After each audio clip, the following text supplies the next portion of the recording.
Assalamualaikum warahmatullahi wabarakatuh. Halo Sobat Properti dimanapun Anda berada.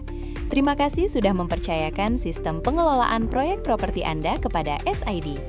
Hari ini kita akan melanjutkan video terakhir dari panduan transaksi penjualan menggunakan SID.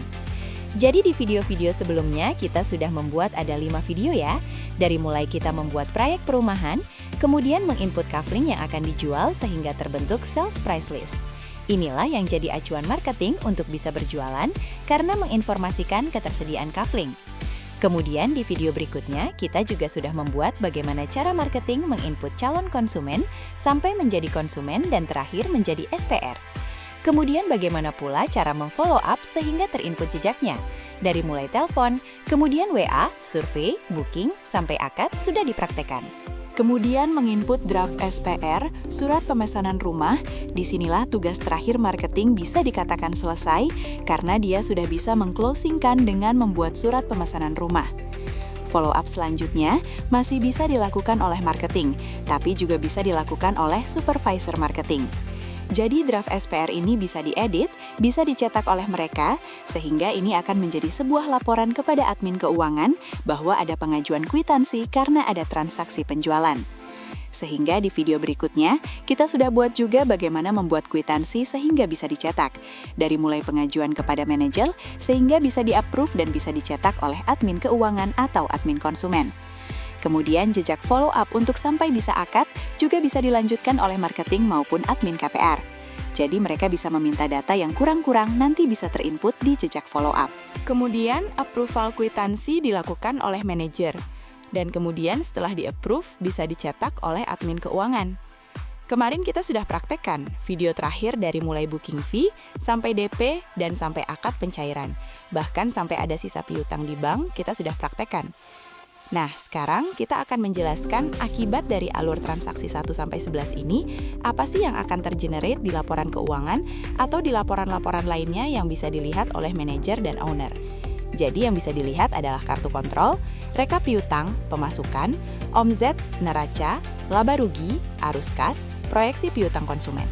Ini bisa dicek oleh owner dan manajer untuk arus kas, laba rugi, neraca, omzet.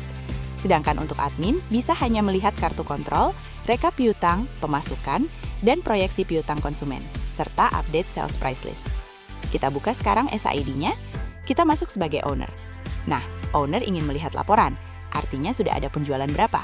Di sini sudah ada 1 total konsumen dan ada 1 total calon konsumen. Di sini ada shortcut menu, bisa kita langsung dari sini, atau mau cek di sini konsumen. Di sini calon konsumen baru ada 1, Bu Nur. Ini kita lihat prosesnya. Nah, ini ada data-data yang belum dilengkapi ya, sehingga statusnya belum. Ini nanti bisa di-checklist oleh supervisor marketing. Misalkan nanti dari marketing mengajukan, di checklist, nanti supervisor akan melakukan verifikasi. Nanti di video yang lain, kita akan berikan panduannya cara verifikasi dokumen. Kemudian jejak follow up juga owner bisa melihat di sini. Rizky Aditya, konsumen nomor 1 ini sudah dilakukan 3 kali, sehingga progresnya sampai akad. Kita cek jejak follow up-nya seperti ini. Follow up 1 tanggal 27, via WhatsApp minta transfer booking, sudah TF, hasilnya booking. Follow up kedua di email, kirim berkas akad, sudah lengkap pemberkasan. Dan di follow up ketiga ketemu, minta uang biaya akad, sudah TF dan akad kredit. Jadi owner bisa melihat progres follow up-nya. Yang konsumen kedua baru 1 kali di follow up, kita lihat. Nah, ini baru ketemu survei dan pilih kafling mau booking kafling. Survei ini, nanti kalau di follow up lagi, akan ada laporan berikutnya. Ini sudah transaksi, jadi tidak bisa dihapus. Yang ini belum jadi konsumen, jadi masih bisa dihapus oleh owner. Kalau sudah jadi konsumen, ini nggak bisa ya. Kemudian, ini bisa dihapus hanya melalui transaksi. Transaksi ini jadi dari SPR-nya nanti. Kalau ini dibuka kuncinya, nah ini sudah bisa dihapus nih. Sehingga konsumen ini kalau batal misalkan tidak jadi akad, sudah isi SPR, maka ini bisa dihapus. Gitu. Maka dia akan kembali menjadi calon konsumen. Jadi datanya tidak hilang. Kita kunci lagi, karena ini sudah akad. Jadi tidak bisa dirubah oleh marketing dan admin yang lain. Kemudian laporan konsumen ini, Rizky Aditya, bisa dicek di sini. yang sudah akad. Ini sudah melakukan transaksi. Ini yang transaksi adalah untuk laporan SPR-SPR yang sudah sampai mana, ada yang baru booking, DP, dan sebagainya di Anda nanti di sini. Kemudian laporan berikutnya yang tergenerate adalah laporan kartu kontrol. Kartu kontrol ini adalah nama konsumen dan tagihan-tagihannya, sehingga kita bisa memverifikasi konsumen. Nah, contoh di sini, dia booking fee, rencana tagihan, realisasi. Jadi sudah ada rencana dan realisasi ini sudah terbayarkan, piutangnya 0. Jadi ini kalau piutang 0 berarti ini sudah terbayarkan. Nah, di sini ada piutang 23 juta, berarti akadnya belum cair semua nih. Dari total akad 176 juta, itu baru cair 153. Ini bisa di-print diberikan kepada konsumen, ini juga bisa dipilih mana saja yang udah kelihatan atau belum. Kemudian laporan berikutnya adalah laporan rekap piutang. Jadi di laporan keuangan ini akan banyak sekali bisa dipantau oleh owner. Rekap piutang, ini adalah kumpulan piutang yang ada di konsumen. Ini kalau konsumennya nanti banyak akan terpantau di sini. Piutang tertagih 159, jumlah piutang 23 juta. Nah, ini tadi yang belum cair nih, dana tahanan atau retensi di bank. Dari total 182 juta ini, kemudian laporan berikutnya di bagian keuangan, owner juga bisa melihat laporan pemasukan. Pantau laporan pemasukan, di sini ada penerimaan booking fee, DP, kemudian DP bantuan pemerintah atau SBUM. Kemudian ada pencairan akad 153 dari siapa, yang inputnya ini keuangan hari ini, kemudian asalnya dari siapa, ini konsumennya gitu. Ini nomor-nomor kwitansi yang di-generate otomatis oleh komputer. Ini keterangannya, ini jumlahnya. Jadi total pemasukan 159 juta. Di sini kalau nanti ada ribuan pemasukan, maka akan terakumulasi di sini. Jadi owner bisa tahu sudah berapa uang yang masuk. Ini juga bisa dipilih berdasarkan penerimaannya, bisa dipilih juga berdasarkan perumahannya, bisa dipilih berdasarkan kafling, jenis pos, utang, modal, penjualan aset, pilih banknya juga bisa dipilih. Dan bisa dipilih juga berdasarkan waktunya, nanti tinggal terapkan filter. Misalkan kita pilih apa namanya berdasarkan banknya BCA gitu, kita terapkan filter. Nah, ini semua masuk ke BCA. Yang selain BCA mana? Kita terapkan lagi filter. Apakah ada? Oh, ini ada yang masuk ke BSI ya untuk SBUM-nya ternyata gitu. Jadi owner juga bisa tahu mana yang masuk ke BCA, mana yang masuk ke BSI. Tuh, yang BCA aja total pemasukannya 155. Kemudian yang BSI kita terapkan filter. Nah, hanya 4 juta. Kemudian laporan berikutnya yang bisa dilihat oleh owner adalah pengeluaran. Kita belum ada. Kemudian omset. Nah, omset adalah penjualan total ya, 182 juta. Ini sesuai perumahannya, di sini bisa diterapkan filter 182 juta dari satu penjualan. Kemudian laporan keuangan lainnya adalah neraca. Di neraca juga bisa kita lakukan. Tanggalnya harus diisi ya, dari kapan sampai kapan perumahannya kita terapkan filter. Nah, ini sudah masuk nih, otomatis ada di neraca. Ini ada persediaan kafling karena kita ada 3 kafling tadi. Ada 2 kafling yang sehingga jadi biaya, karena kan satu kafling nilainya 25 juta. Ini juga masih sudah balance, 157 ya. Di sini laba rugi ditahan 157. Nanti kita jelaskan kalau sudah ada laporan pemasukan dan pengeluaran lainnya. Kemudian di laba rugi juga sudah mulai terlihat. Ini kita filter dulu dari tanggal berapa sampai tanggal berapa biar kelihatan. Biasanya 1 tahun, tapi kita ini untuk tahu nih. Sudah ada penjualan bersih, 1 kafling ya. 182 juta. Biaya pokok tanahnya 25 juta dikeluarkan, karena kan 1 kafling nilainya 25 juta. Biaya bangunannya belum kita input karena kita belum ada pengeluaran, belum kita praktekkan. Fasum fasos, legal perizinan belum kita input semua. Baru kemudian gross profit, ini untung 157 juta.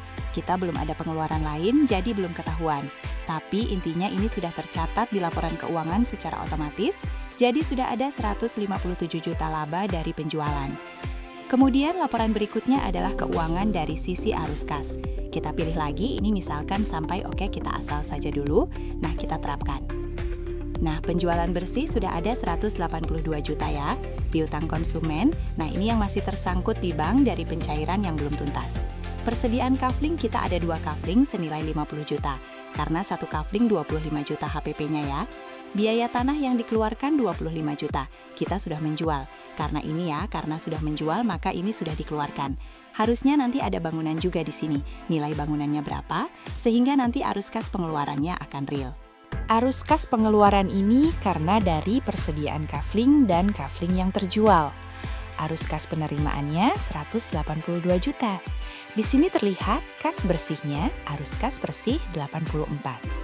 Nanti ini akan terus berubah sesuai dengan input-input keuangan yang dilakukan oleh admin keuangan. Laporan lainnya yang bisa dilihat adalah proyeksi.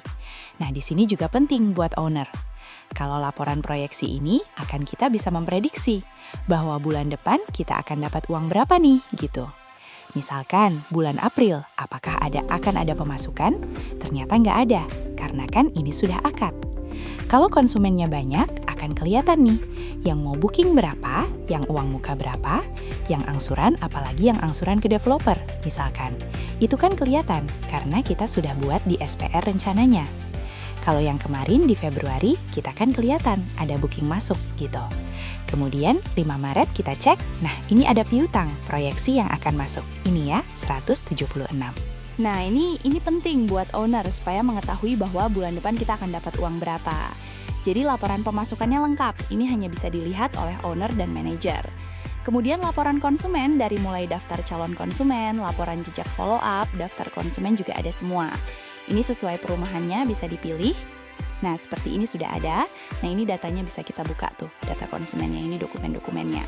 Laporan lainnya juga terkait dengan proyek, laporan legalitas. Ini karena kita belum input SPK, nanti akan menyusul, kita jelaskan.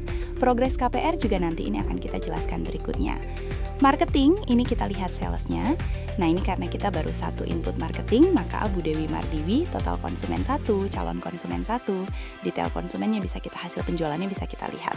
Kalau ada 100 konsumen, di sini ada 300 marketing, ini akan bisa dipantau oleh owner bagaimana kinerja mereka. Kemudian laporan transaksi. Laporan transaksi ini adalah SPR-SPR yang masuk, sudah berapa nih SPR yang dibuat? Berarti penjualan ya. Kemudian laporan berikutnya adalah histori transaksi.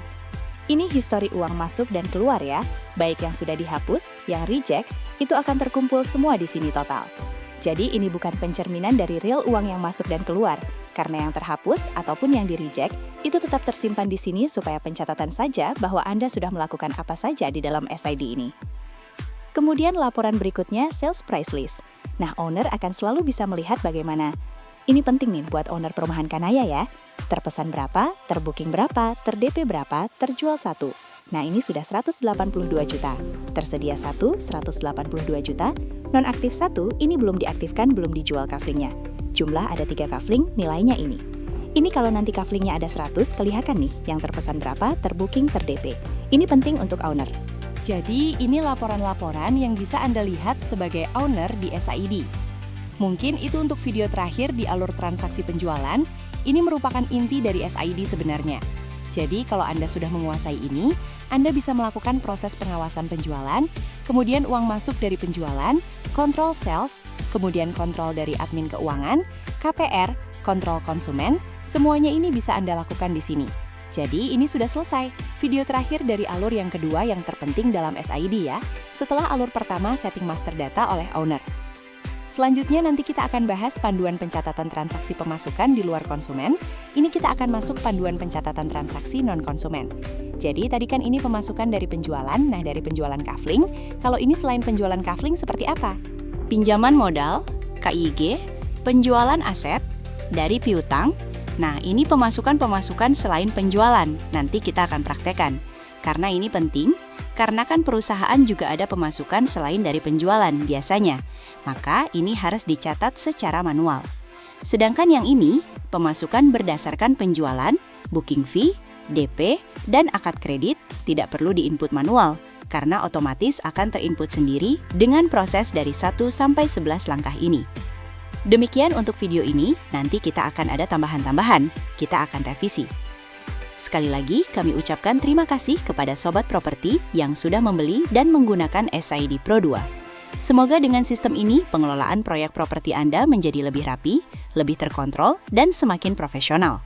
Kami doakan semoga perusahaan Anda semakin berkembang, semakin maju, dan semakin sukses bersama SID.